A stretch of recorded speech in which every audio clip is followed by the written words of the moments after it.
দুনিয়ায় একটা হাসপাতাল আছে যেখানে মাটি দিয়ে চিকিৎসা করা হয়। হয়তো আপনারা চিনবেন না, বেশি দূরেও না, আমাদের থেকে কাছে। ওইখানের চিকিৎসাই হলো আর্থিং দিয়া। আপনারা সারাদিন মাটির ভিতরে পাও ঢুকায় দিয়া বসায় রাখবে, কেননা শহরের মানুষের শরীর আর্থিং পায় না, সারাদিন জুতা পায় দেয়, রাস্তাগুলা পাকা, ঘরের ফ্লোরগুলা পাকা। তো শরীর মাটির থেকে তৈরি। কিসের থেকে? দেখেন যুক্তিটা লাগে কিনা। ডাক্তার করে কইতেছি, ভালো মতে দেখেন যুক্তিটা মাথায় লাগে কিনা। তো আমাদের শরীর আর্থিং পায় না। মাটির যে একটা আর্থিং দরকার, এটা গ্রামের মানুষ পায়। এই জন্য শহরের মানুষের তুলনায় গ্রামের মানুষ সবল বেশি, সুস্থ বেশি, রোগ মুক্ত বেশি, কেন ওদের শরীর আর্থিং পায়, আমাদের শরীর আর্থিং পায় না। এই জন্য একটা চিকিৎসা আছে, তুমি যদি সারাদিন আর্থিং নাও পাও, তাহলে রাত্রে আর্থিং পায়ে লাগায় ঘুমায় থাকো। ওটারও একটা সিস্টেম আছে, মাটির থেকে আর্থিং নিয়া ওটা পায়ে লাগায়া, ওটা লাগানোরও একটা সিস্টেম আছে, তামা দিয়া লাগাইতে হয়, পাত বানায় ওটা পায়ের নিচে লাগায় ঘুমায় থাকো, তাইলে ও মাটির আর্থিং তোমার শরীরে পাবে। শত ধরনের রোগ থেকে তুমি মুক্ত থাকো। মাঝে মাঝে যাইয়েন জানতো না মেয়া, বেশি দূরে তো না এখান থেকে। শ্রীনগর চিনেন? কোন দিকে? মুন্সিগঞ্জ, ঠিক না? এই মাওয়ার রোডেই তো, ওইখানে একটা বিল আছে, কি আইরল বিল, ঠিক না? যাইয়েন মাঝে মাঝে, আমি মাঝে মাঝে যাই। গত বছরও আমি একটা আনছিলাম 90 কেজি ওজনের কুমড়া। কত? হ্যাঁ, এর আগে একটা আনছিলাম 120 কেজি।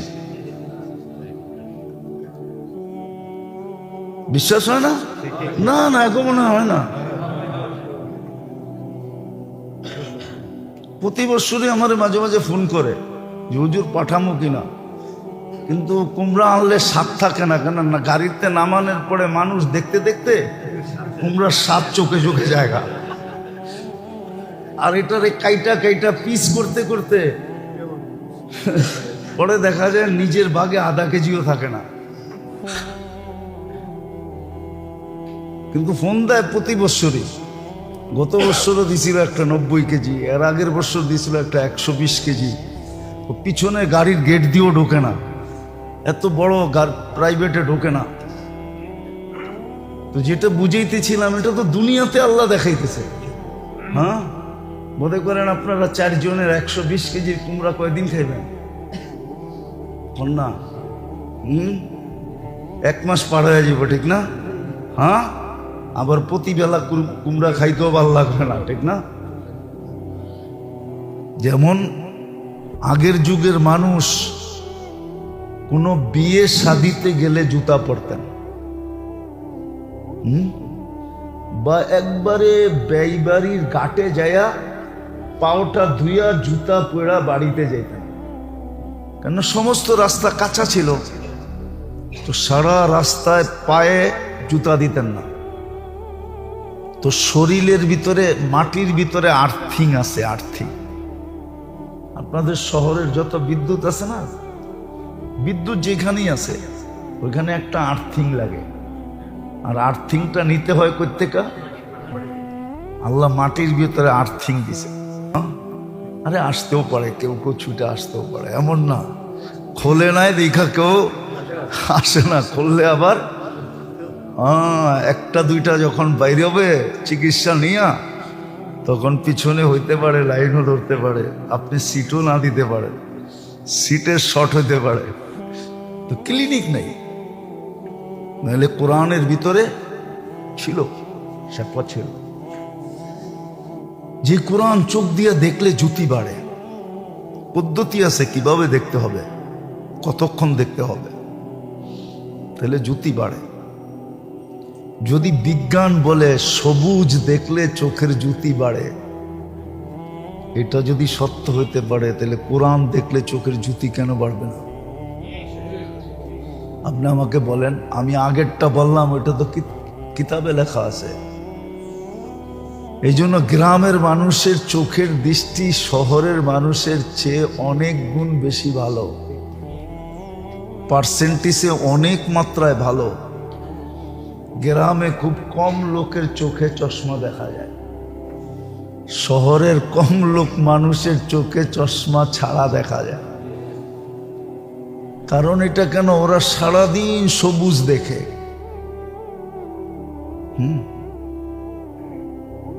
আমি তো আবার অন্যদিকে চলে যাব।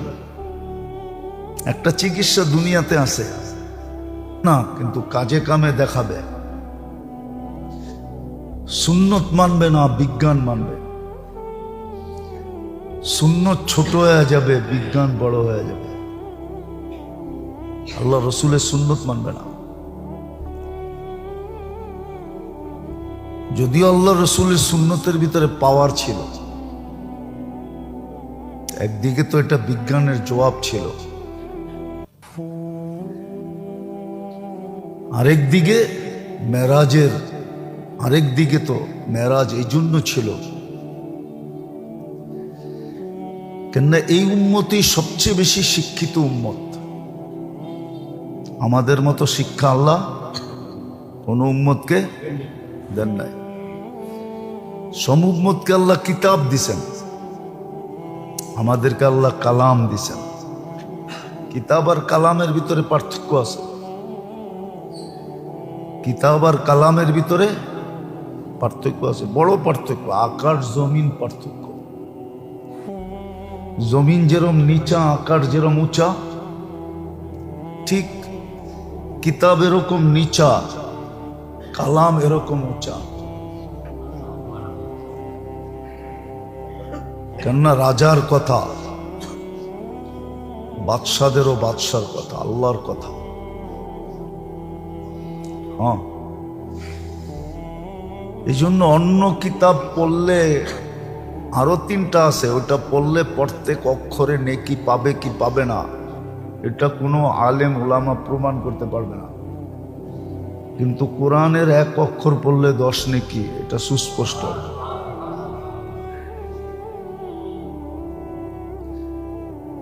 অন্য কিতাব পড়লে সে কিতাব পড়তেছে, আর কোরআন পড়লে আল্লাহ তার সাথে কথা বলতেছে। অনেক পার্থক্য। যদিও যতটুক মূল্যায়ন করা দরকার ছিল অতটুক মূল্যায়ন আমরা করি নাই। এই জন্য এই উম্মত বড় শিক্ষিত উম্মত। এই উম্মতের মতো শিক্ষা দীক্ষা আল্লাহ কোনো উম্মতকে দেন নাই। যদি দিতেন তাহলে অন্য উম্মতের ভিতরেও প্লেনের অস্তিত্ব পাওয়া যেত। অন্য কোনো উম্মতের ভিতরে প্লেনের, রকেটের, কম্পিউটারের, মোবাইলের কোনো অস্তিত্ব নেই। সব অস্তিত্ব এই উম্মতের ভিতরে। বিদায় এই উম্মতকে যখন সমাজ যখন উচ্চাঙ্গের হয় না, তার ভিতরে কথাবার্তা এরকম উচ্চাঙ্গেরই হইতে হয়। উচ্চাঙ্গের কথাবার্তা হইতে হয়। এই জন্য আবার রাগ হয়ে যাবে, বলবো না না, কেউ কেউ রাগ হয়ে যাবে। রাগ হলেও বলবো। হ্যাঁ, এই জন্য দেখবেন কিছু কিছু ধর্মীয় জিনিসের ভিতরে উচ্চাঙ্গের লোক খুব কম, উচ্চ শিক্ষিত লোক খুব কম, এরা কম লাগে। যেমন একটা দেখাই, পীরের মুরিদ, উচ্চ শিক্ষিত লোক কম হয়, কম না? তাবলিগালা উচ্চ শিক্ষিত লোক পার্সেন্টেজে কেন জানেন? কেননা যে সমস্ত বয়ান করে কথাবার্তা বলে, ওরা বলে এটি সাদা সিধা কথা, এটি কোনো আমাদের লেভেলের না। নাউজুবিল্লাহ না, সত্য কথা। হ্যাঁ হ্যাঁ, আপনি নাউজুবিল্লাহ পড়েন কেন? এই জন্যই তো, এই জন্য আল্লাহর হুকুম আছে, আনজিলিন নাস মানাজিলাহুম, সামনে শ্রোতা যেরকম, কথার বচনভঙ্গি ওরকম বানাও যেন বোঝে। এই জন্য সাধারণ মানুষ বেশি, শিক্ষিত হাই লেভেলের মানুষ কম। কেননা ওদের লেভেলের কথা হয় না, তো ওদের লেভেলের কথা হয় না। বলে নাই এরকম না, আছে কিছু, কিন্তু পার্সেন্টেজে কি না, ডাক্তার মানে না, পার্সেন্টেজে সাধারণ মানুষ কি বেশি, উচ্চ লেভেলের মানুষ কম। এই জন্য, কেননা ওদের বিদ্যা অনুযায়ী কথা ওদের সামনে আসে না, আর সাদা মাঠার কথা ওরা নেয় না। আল্লাহ পাক মেরাজ, এই জন্য আমি মেরাজ বুঝাইতেছি। মেরাজ কেন? কেন এই উম্মত হলো হাই লেভেলের শিক্ষিত, কি কালাম দিছেন আল্লাহ, ওহির বিদ্যায় বিদ্যান কালাম কোরআন দিছেন, যেটা চোখ দিয়া দেখলো জ্যোতি বাড়ে। আমরা পারি না কোরআন থেকে চিকিৎসা নিতে। হ্যাঁ, এটার জন্য একটা ক্লিনিক থাকলে হইতো। ক্লিনিক যদি থাকতো না, তাহলে হয়তো যে সকাল বিকাল সন্ধ্যা তুমি 3 বেলা কোরআন বুকে লইয়া বসা থাকবা আধা ঘন্টা, আর এটা বলতে থাকবা, এরকম ক্লিনিক থাকতো, তাইলে মনে হয় আমরা কিছু কালার দেখাইতে পারতাম। কিন্তু এই ক্লিনিক তো নাই, আর ক্লিনিক খুললেও কেউ ভর্তি হইব না। আরে আসতেও পারে, কেউ কেউ ছুটে আসতেও পারে, এমন না খোলে নাই দেখা কেউ আসে না। খুললে আবার একটা দুইটা যখন বাইরে হবে চিকিৎসা নিয়া, তখন পিছনে হইতে পারে, লাইনও ধরতে পারে, আপনি সিটও না দিতে পারে, সিটের শর্ট হইতে পারে। তো ক্লিনিক নাই, নাহলে কোরআনের ভিতরে ছিল, শেফা ছিল, যে কোরআন চোখ দিয়ে দেখলে জ্যোতি বাড়ে। পদ্ধতি আছে কিভাবে দেখতে হবে, কতক্ষণ দেখতে হবে, তাহলে জ্যোতি বাড়ে।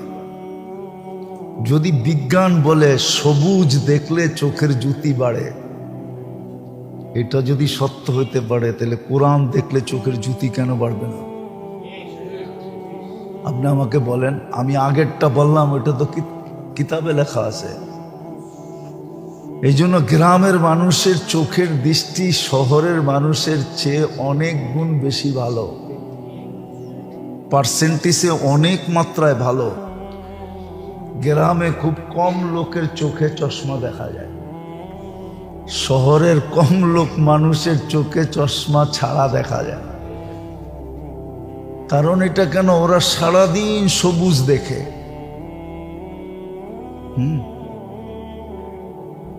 আমি তো আবার অন্য দিকে চলে যাব। একটা চিকিৎসা দুনিয়াতে আছে, যেমন আগের যুগের মানুষ কোনো বিয়ে শাদিতে গেলে জুতা পরতেন, বা একবারে ব্যয়বাড়ির ঘাটে যায়া পাওটা ধুইয়া জুতা পরা বাড়িতে যেতেন, কেন সমস্ত রাস্তা কাঁচা ছিল, তো সারা রাস্তায় পায়ে জুতা দিতেন না। তো শরীরের ভিতরে, মাটির ভিতরে আর্থিং আছে, আর্থিং। আপনাদের শহরের যত বিদ্যুৎ আছে না, বিদ্যুৎ যেখানেই আছে ওইখানে একটা আর্থিং লাগে, আর আর্থিংটা নিতে হয় কই থেকে? আল্লাহ মাটির ভিতরে আর্থিং দিছে। দুনিয়ায় একটা হাসপাতাল আছে যেখানে মাটি দিয়ে চিকিৎসা করা হয়, হয়তো আপনারা চিনবেন না, বেশি দূরেও না, আমাদের থেকে কাছে। ওইখানের চিকিৎসাই হলো আর্থিং দিয়া। আপনারা সারাদিন মাটির ভিতরে পাও ঢুকায় দিয়া বসায় রাখবে, কেননা শহরের মানুষের শরীর আর্থিং পায় না, সারাদিন জুতা পায় দেয়, রাস্তাগুলা পাকা, ঘরের ফ্লোরগুলা পাকা। তো শরীর মাটির থেকে তৈরি, কিসের থেকে? দেখেন যুক্তিটা লাগে কিনা, ডাক্তার করে কইতেছি, ভালো মতে দেখেন যুক্তিটা মাথায় লাগে কিনা। তো আমাদের শরীর আর্থিং পায় না। মাটির যে একটা আর্থিং দরকার, এটা গ্রামের মানুষ পায়। এই জন্য শহরের মানুষের তুলনায় গ্রামের মানুষ সবল বেশি, সুস্থ বেশি, রোগ মুক্ত বেশি।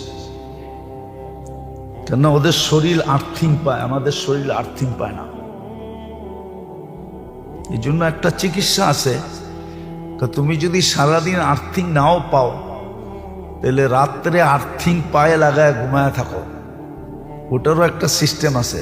মাটির থেকে আর্থিং নিয়া ওটা পায়ে লাগায়া, ওটা লাগানোরও একটা সিস্টেম আছে। তামা দিয়া লাগাইতে হয়, পাত বানায় ওটা পায়ের নিচে লাগায় ঘুমায় থাকো, তাইলে ও মাটির আর্থিং তোমার শরীরে পাবে। শত ধরনের রোগ থেকে তুমি মুক্ত থাকবে। যাক, এটা আমি অনেক আগে পড়ছিলাম, বাস্তবও আছে, কিন্তু এটা খোলার আমার উদ্দেশ্য না। আমার উদ্দেশ্য হলো মেরাজ বোঝানো।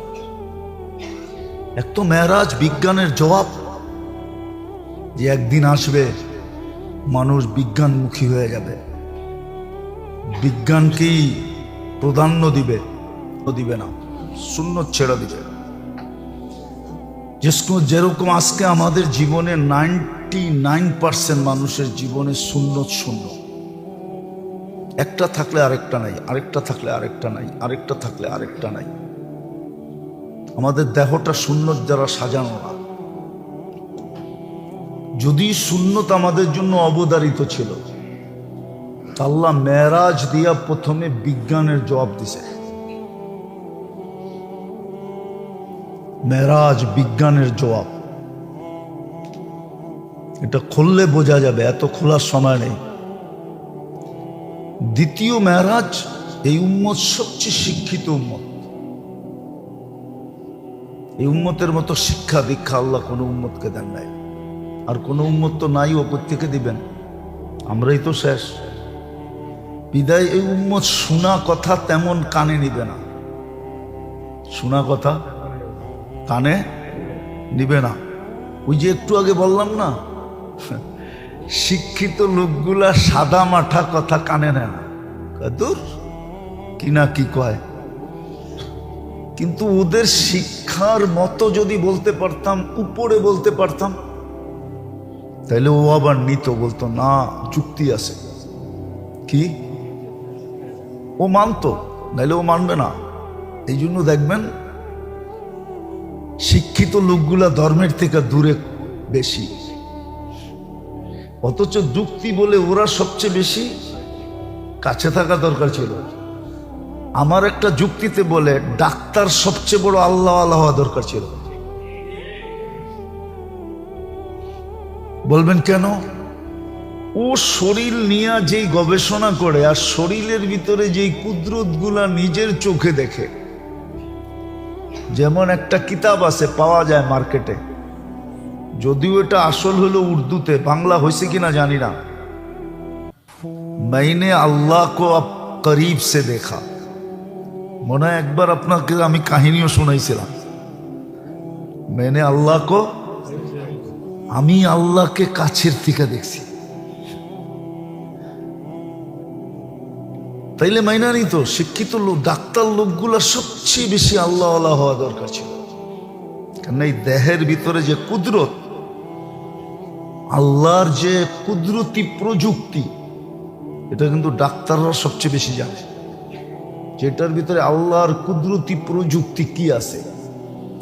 কিন্তু আমরা আসলে ওদেরকে এরকম ফুটায়া বলতে পারি নাই, এই জন্য ওদের মাথার ভিতরে এটা ঢুকেও নাই, ওরা আল্লাহ হয় নাই, আল্লাহ হয় নাই, আল্লাহ হয় নাই। বেশিরভাগ ডাক্তারই সব মানুষের সেবা তো করে বটে, কিন্তু নিজের সেবাই নিজে করে না, আল্লাহর হুকুম মানে না, নিজের সেবা নিজে করে না। তো মেরাজ এই জন্য ছিল, মেরাজ এই জন্য আমাদের নবীজিকে, এক তো হলো সর্বপ্রথম আমাদের নবীজি সবচেয়ে উচ্চাঙ্গের হওয়ার প্রমাণ, আর ওনার উচ্চাঙ্গের হওয়ার কারণে আমরাও কি কি বলেন? হ্যাঁ, আচ্ছা, বাংলাদেশে কয়েকটা গাড়ি আছে, ঠিক না? সবচেয়ে দামি, সবচেয়ে টেকনোলজি সমৃদ্ধ, ঠিক না? কিন্তু আনা হয়েছে কার জন্য? প্রধান উপদেষ্টার জন্য, প্রধানমন্ত্রীর জন্য, হ্যাঁ, বিরোধী দলীয় নেত্রীর জন্য, নেতার জন্য, ঠিক না? হ্যাঁ, ওর চড়ার জন্য আনা হয়েছে, ঠিক না? কিন্তু যে চালায় ও তো চড়ে না, ও চড়ে না। হ্যাঁ, যদি ওরে কানে ধরে নামায় দেওয়া হয়, নাম বেটা তুললি কানা হয়েছে নাকি? তুই দেখি সবার আগে উঠে বয়ে রিসোস। হ্যাঁ, আমাদের নবীজির কারণে আমাদেরও সম্মান বেড়ে গেছে, আমাদেরও সম্মান বেড়ে গেছে। তো প্রথম কারণ ছিল এটা, দ্বিতীয় কারণ ছিল বিজ্ঞানের জবাব, তৃতীয় কারণ এই উম্মত শোনা কথা নাও মানতে পারে। এই উম্মত, আবার এই উম্মতকে শোনা কথা শোনানো ঠিক না, কেননা এর লেভেল হাই লেভেল, এর লেভেল হাই লেভেল। একে শোনা কথা শোনানো কিনা যুক্তিসঙ্গত না। এই জন্য আমাদের নবীকে নবীউল মুশাহেদা বলা হয়, চোখে দেখা নবী। আল্লাহ আখিরাত পুরোটা চোখে দেখাইছেন, পুরোটা চোখে দেখায়া তারপরে বলছেন এইবার বলেন। আমাদের নবীজি এইসব বলছে, চোখে দেখা বলতেছে, আল্লাহ আমাকে চোখে দেখাইছে। শুধু একবার দেখান নাই, ওই একবার যে পর্দা উঠাইছেন, আমাদের নবীজির দুনিয়ার থেকে যাওয়ার আগ মুহূর্ত এই পর্দা আর আল্লাহ বন্ধ করেন নাই। এই জন্য জমিনে দাঁড়ায় দাঁড়ায়ও দেখছেন। হ্যাঁ, হাদিসে আছে, হাদিসে আছে, বুখারী শরীফে আছে, প্রত্যেক হাদিসের কিতাবে আছে যে আল্লাহ আমাকে জান্নাত দেখাইছে। নামাজের ভিতরে পর্যন্ত দেখতেছিলেন, আর বলতেছিলেন মনে চাইছিল খেজুরের আঙ্গুরের গুচ্ছাটা নিয়ে আসি, হাতটাও বাড়াইয়া দিছিলাম, যদি নিয়ে আসতে পারতাম কিয়ামত পর্যন্ত খায়া শেষ করতে পারতাম না। কারো মাথায় প্রশ্ন উঠবে যে কিয়ামত পর্যন্ত এক গুচ্ছা আঙ্গুর খাবে পুরা উম্মত, তারপরও শেষ হবে না, কেননা ওইটার ভিতরে এরকমই বরকত। ওটার প্রমাণ দুনিয়াতে আছে, দুনিয়াতে দুনিয়াতে জানেন? এটাও তো জানেন না, খালি কয় গুগল জানি, ইন্টারনেট জানি, কত কিছু বলে জানে, মাঝে মাঝে কিছু জিজ্ঞেস করলে এটিও জানেন না। ফিজির পরে একটা দ্বীপ আছে, ফিজির পরে, ফিজি আয়ারল্যান্ডের পরে, ওই দ্বীপটাতে একটা পাহাড় আছে সারে, এই দিক দিয়া কাইটা যখন ওই দিক দিয়া কাটতে শুরু করে, এই দিকেরটা পুরো হয়ে যায়, এই দিকেরটা পুরো হয়ে যায়। গুগলে সার্চ দেন, আমার এটা লেখা দেখবেন, গুগল দেখাবে, পাহাড়ও দেখাবে। আমি যাই না বলতেছি, না যাই না না। তো দুনিয়া তো প্রমাণ রাখছেন আল্লাহ। তো জান্নাতের গুচ্ছাটার ভিতরে এত বরকত হইতো, খাইতো, কিন্তু ওই জায়গাটার সাথে সাথে পূরণ হয়ে যেত। বিদায় যেটা খাওয়ার পরে সাথে সাথে পূরণ হয়, ওটা তো আর কি হবে না। তাহলে যুক্তি ঠিক আছে, আল্লাহ রসুলের কথা ঠিক। জান্নাতে এই জন্যই তো নেয়ামত শেষ হবে না, খাবে কিন্তু ওই জায়গাটার সাথে সাথে, ফল ছিঁড়বে কিন্তু ওই জায়গাটার সাথে সাথে আরেকটা হয়ে যাবে, বিদায় শেষ হবে না।